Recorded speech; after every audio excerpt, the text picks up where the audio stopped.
Welcome to my podcast, which is all about changing your business and money reality. This is your master money coach, Dr. Gaurav Deka, and you are money. Hello, and welcome to the first episode of my podcast, You Are Money. And today we are going to discuss about this greatest truth about money, right? This is something that I have been wondering and contemplating for a long, long time.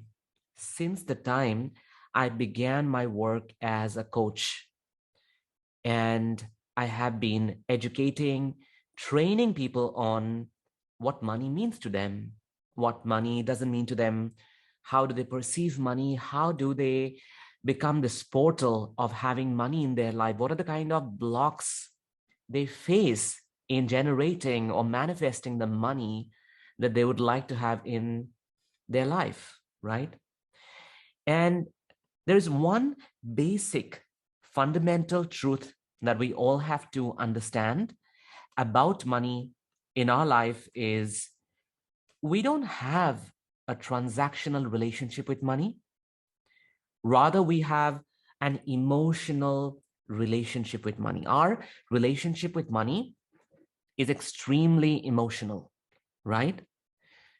We don't function with money in the sense of this neutral space where we can just transact without feeling anything, without feeling fear, without feeling guilt, without feeling deservability, without questioning our self-worth. That's not possible. That's not how we function with money, right? Simply because these experiences of money, everything that we experience about money begins even before our brains have fully developed, right?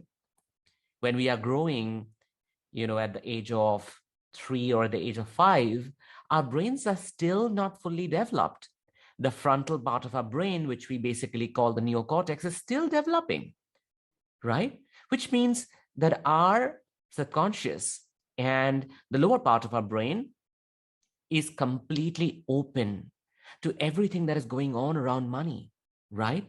So if people are discussing money, people are fighting about money, people are arguing about money, people are feeling tensed, scared, if there is a financial crisis, if let's say mom is looking at dad and thinking that whether he's going to give her money or not, and she's feeling frustrated and angry because there is no money to run the house, and that is feeling very, very claustrophobic, or he's feeling responsible, hyper responsible, that there is too much on his shoulders and he's unable to generate that money. We as children, we as babies absorb these behaviors around money, even if they are not talked about, even if they are somewhere lurking in the edges of the family. Somehow we absorb them. Our bodies are really porous because our brains have still not fully developed to discern between right and wrong, right? So all the feelings of guilt, shame, self-worth, control, these are feelings that we imbibe. These are feelings we absorb from our parents, right? How sometimes when we are not careful with money, we are told that we are careless and we will never be able to make money. For example, I remember when I was young, I was told that, you don't know anything about money. You don't know how to invest. You don't know how to calculate. You are not good at maths. So people are always going to take advantage of you, Gaurav. That's what that's what they told me. And I absorbed it. I believed in it for such a long time that I would always look out for people who would cheat me, who would take advantage of me. And you know what? I actually found such people because I believed in it so strongly. My brain created evidences to believe in to show me what I was believing in. And that's what happens when you believe in something really strongly. Most of the time, it is a negative belief. Your brain shows you all the evidence by which you can confirm that, see, I was right. I was right about this. I was right about what my parents told me, right? For example, I remember being shamed about money when once I lost some 20, 30 rupee note on my way from school to home. And I was told that I will never be able to hold on to money. I will always have money and I will lose it. That money is something that I need to be careful and I need to hold on. Otherwise, it's going to slip out of my pocket like it slipped out of my pocket from my way back from school to home. And I truly believed in these because I was small, I was young, right? And my mind, my brain was an open space, was an open field, which could absorb all these things. I didn't have a filter. My brain had not reached up to that point where I could decide between what is rational, what is irrational, what is right, and what is wrong. So I just kept on going and I kept on believing in all of this. Everything that was said to me, I completely absorbed it. It became a part of my reality, right? Now, can I go back and blame my parents for that?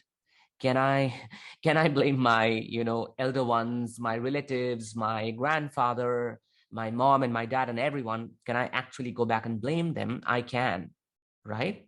But I also have to understand that how did these sentences and did these words actually became a part of their reality? How did they begin to believe in these words so strongly that they could actually pass down to me without even thinking how it would affect? And that's because these are the very things they had learned from their parents, right? They had learned from their parents. So what I'm trying to say, that the beliefs around money, everything that we feel about money, right? All of these feelings are not restricted to one single individual. What you feel about money, whether you feel guilty about asking money, whether you feel shame about receiving money, whether you feel that you don't deserve enough, whether you feel that you can never be able to generate money. Maybe you feel that, oh, I can only earn, let's say, $2,000 a month, or I can only earn 3 lakhs rupees a month, right? That's how you feel. And you feel that, oh, well, I don't know how am I going to do anything more than that, because I don't, and you give yourself these reasons. I don't have degrees. I don't have the certification. I am, let's say, if you happen to be a coach. So I am not, advanced as a coach. I don't have fancy interventional skills. I don't have a marketing team. I don't have a sales team. I don't have more than 20 clients in a year. So you give yourself all these reasons as justification, as evidences to support in what you believe in, right? But when you go a layer deeper than that, when you go beneath all those reasons, because those reasons are your symptoms, these are your justification, your own rationalization, right? And when you go beyond these rationalization, beneath them, you find that there are actually deep-rooted feelings which are locked in certain kind of beliefs, that I don't deserve enough, that I'm not worthy of it. I can't go and ask for more because I don't know what these people are going to think about me. What if they judge me, right? Where will I hide? Where will I go? I need to be invisible because I feel so much of shame even thinking about it, right? But where did these feelings come from? They came from your childhood, right? They came from your childhood. And how did they appear in your childhood without your parents, without your family? It was already there in your family, and therefore it was passed down to you, which means that money and our relationship with money is systemic in nature. What do I mean by systemic? It means that all these feelings, all these experiences, all our beliefs about money come from our system, which is basically our family, our mom, our dad, dad, their mom, the place they grew up in, if there was enough money in that place, in that region, the culture that they grew up in, that what kind of money beliefs were present in that culture, or maybe the race, maybe the tribe, maybe the country, if it was a developing country, if it was a country which is not so developed, where there is not enough money, and everyone thinks about money from a scarcity point of view, from a lack point of view. Because of course, how do you think about money from an abundant perspective if you come from a place, you come from a region, you come from a country where there is not enough in the economy, where there is not enough for people to eat, for people to survive, for people to live, right? So all these factors, systemic factors, affect how we feel about money, and in turn, how we generate money, right? So basically, what is money? Money is this common thread by which all the belief systems about one's value, one's self-worth, one's identity, one's knowledge, skill, and wisdom is measured throughout, from one generation to the other, right? So if we come from a family where people have lost money in their business, right? We come from a family where people had invested and could not get returns, right? We come from a system where our grandfather or grandmother, or maybe their entire family, had lots of land, lots of property, and all of that was wiped out because of either a war or a famine, or there were floods, or maybe all of them went through the partition. They had to migrate. They were forcefully evacuated, evicted from their land, and they had to lose all of that property. Imagine what kind of mindset is going to hover and spread around those families, right? There will be fear. There will be this anxiety that someone is going to take all our money. There will be insecurities around when next will we be looted, right? There will be a lot of trauma, a lot of fear around what is going to happen next. What if someone robs us? What if we lose the money again? And there'll be, again, fear about starting a new enterprise, because we started this whole enterprise 2 generations, 3 generations back, and then it disappeared, it dissolved. So that's the signal, and that's the belief, that's the information that is going to be passed on from generation to generation, that, oh, you should not be a businessman, because if you're a businessman, you will end up having the fate like your grandfather or your great grandfather. You should do a 9-to-5 job because that's going to be more secure. Or you should not invest in places where you are unsure of. You shouldn't trust people with money. Even if it's your best friend, you can't trust, because probably back in the day, 3 generations back, someone betrayed grandpa, someone betrayed grandma, and took all that money, right? What I'm trying to tell you all here is that money is that common thread through which these concepts, these ideas of what is my self-worth? How do I feel guilty? What is my deep inner shame? What is my deepest fear? What's my identity? What can I do? What can I not do? All these ideas keep on flowing down from one generation to the other. It's that common thread, right?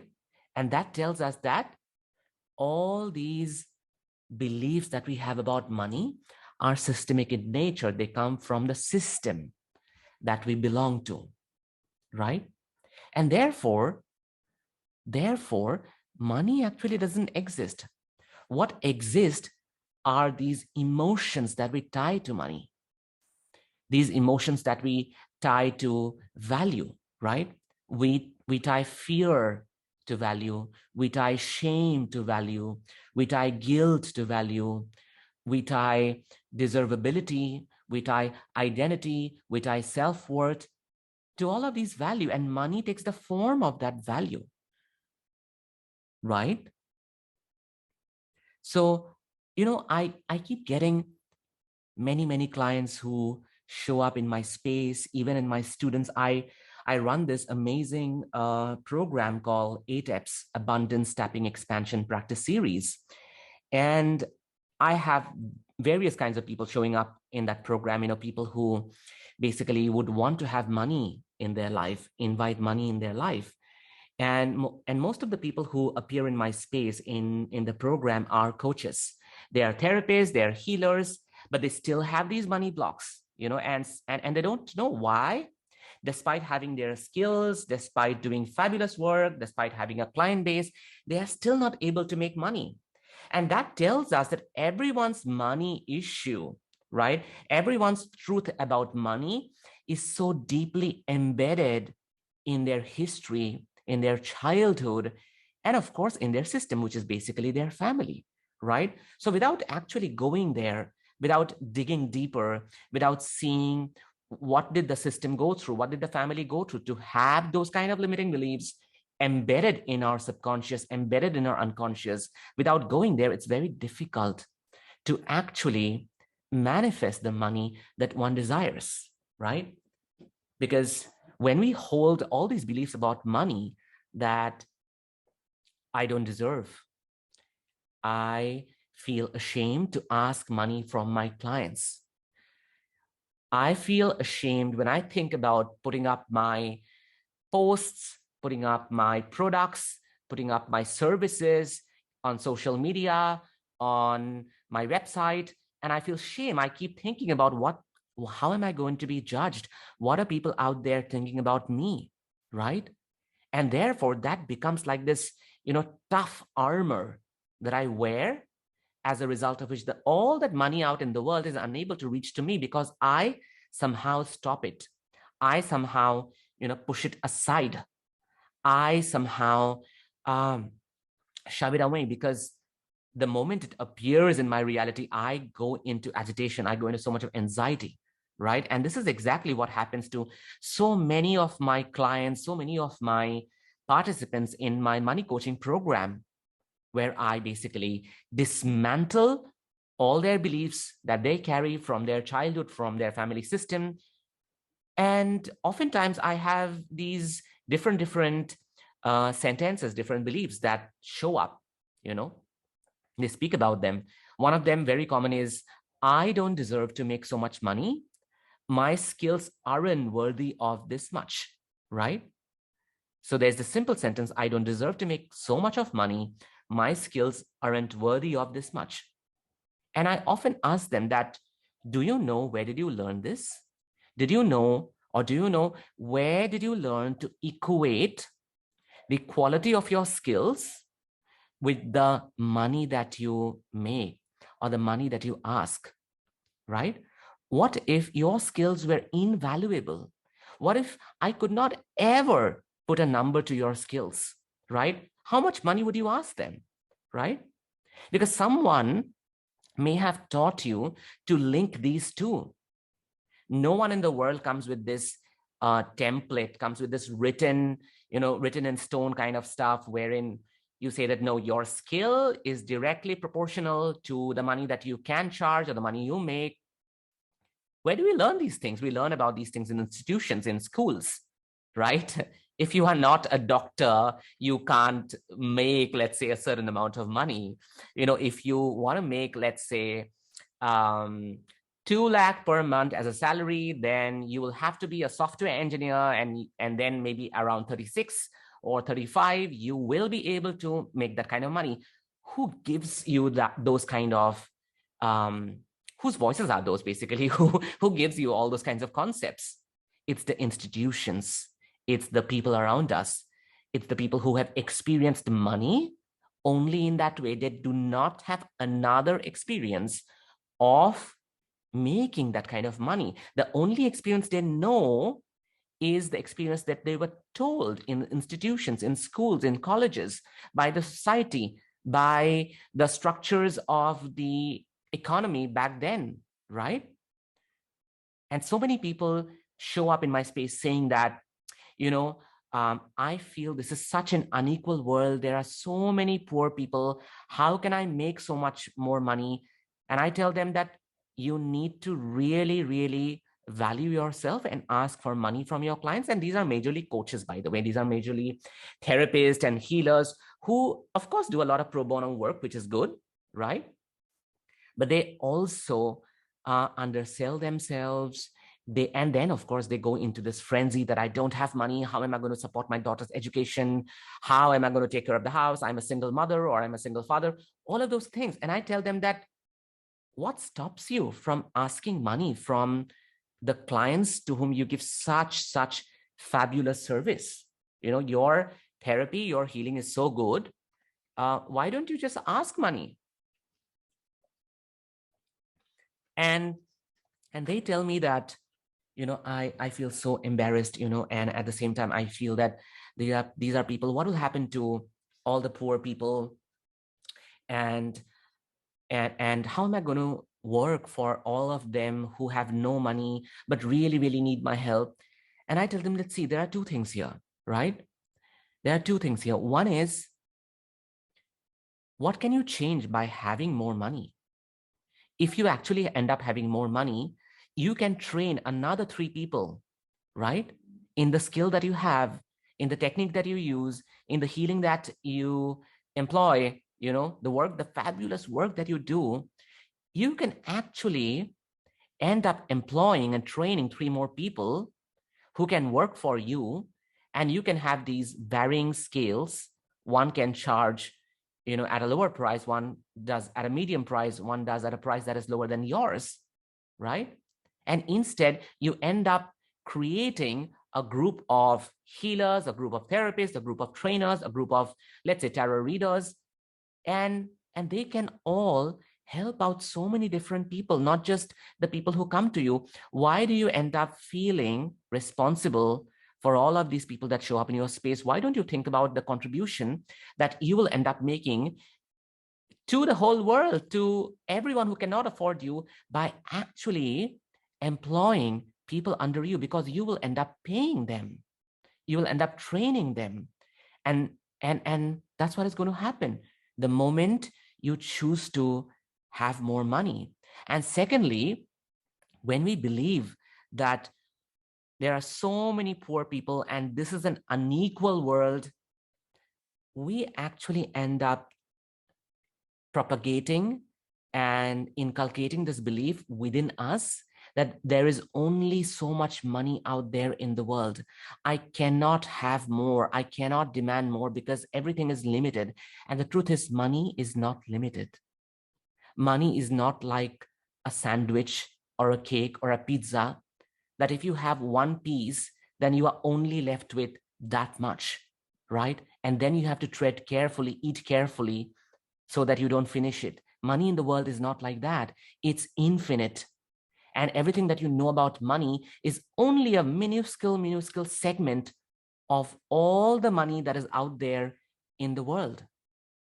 A lot of people also tell me, what if people make fun of me for the way I'm making money? And this is very common, by the way. Whenever I get these new coaches, new therapists, new healers, and there are various kinds of modalities people use, right? And some of them are brilliant coaches, brilliant healers who are able to work with a lot of people, but at the same time, they doubt their own skills.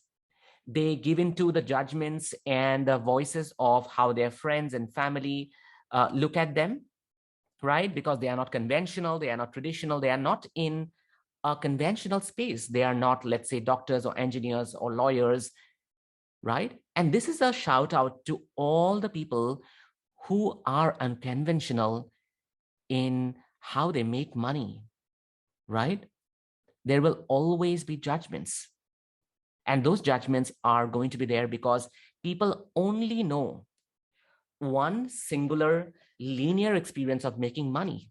So when they see someone else making money in some other way, perhaps an easier way, right? They get agitated, they get anxious, right? They feel that by shaming the other person, right? By shaming the other person, they somehow will be able to legitimize their position, that they belong to the more conventional group. They belong to the bigger group. They belong to the bigger herd. And the one which is outside the herd is perhaps not immune, is perhaps different, is perhaps foreign and alien. And the only way they can feel safe is by shaming them, right?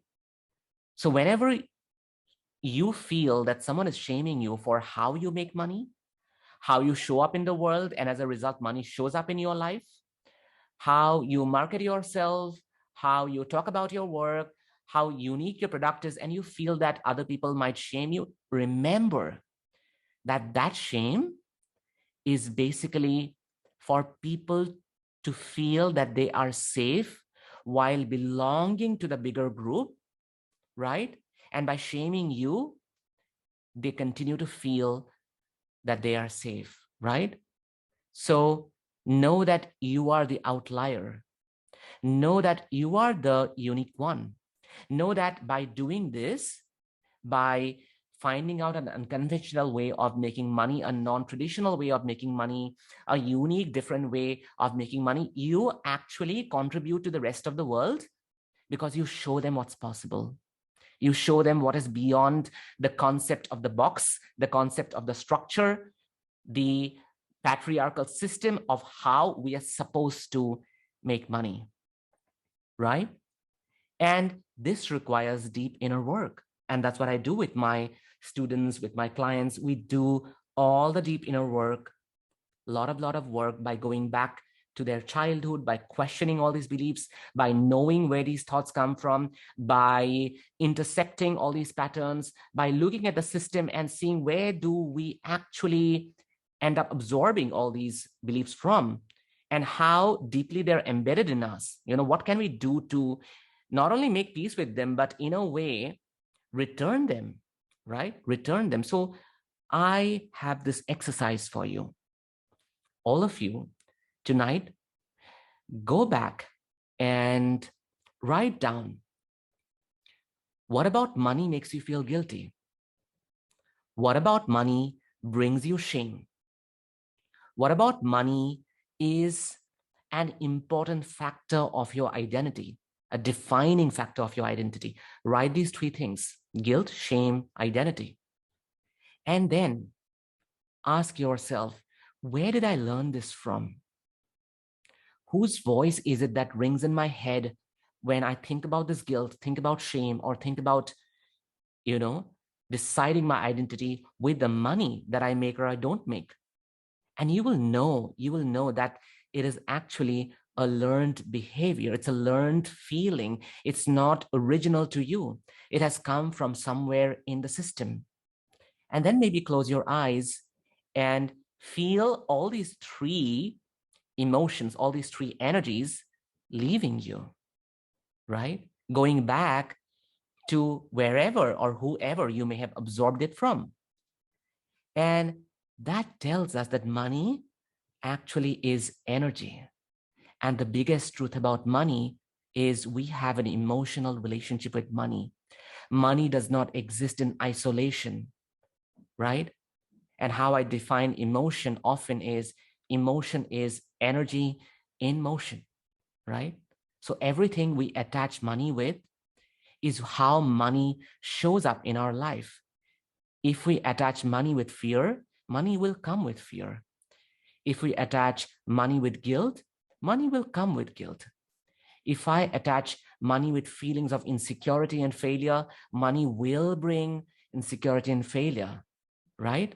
And if we attach money with joy, money with bliss, money with feeling free, money with more and more choices, we actually invite all of those feelings, all of those energies with money. Money then comes with joy. Money then comes with bliss. Money then comes with freedom, with more and more choices, right? So here we are. I leave you here with this episode, and I hope to see you very soon next week with another game-changing reality about money. Thank you so much. If you enjoyed listening to this podcast and are willing to change your business and money reality, head to my free coaching community on Facebook called You Are Money. Link is in the show notes. And do not forget to leave a review on Spotify.com or Apple Podcast. Thank you so much.